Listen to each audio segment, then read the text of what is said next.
listening to I'm Good, I was just like, oh, I wrote this? Like, I kind of feel like separate from my work a lot of the time, and especially after a period of time has elapsed, and especially with that song, I'm like, I can't believe that song did what it did and that it's mine and I wrote it.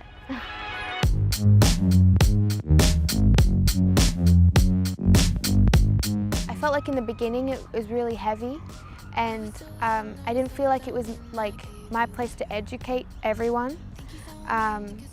But the more that I'm doing it, I'm like, sometimes those conversations are quite heavy. I don't want to be like, again, pigeonholed into like every song needs to be political or every song needs to be that. Like, I can put a song out like I'm Good, or a song out about heartbreak, and that's perfectly valid and should carry as much meaning as something that's not political.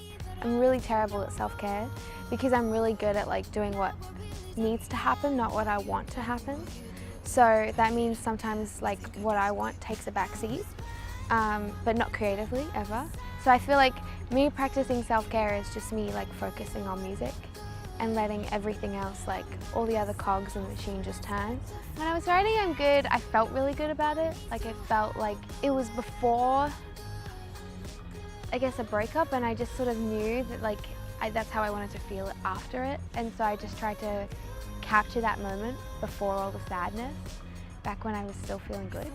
I feel like the pressure of representation is like what you make it now.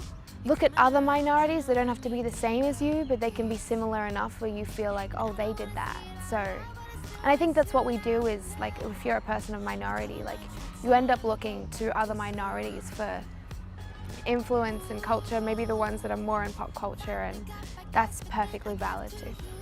My advice to young Wafia would be to like, just be consistent with it, be patient with it, and know that just because there isn't representation doesn't mean that that can't exist for you in the future.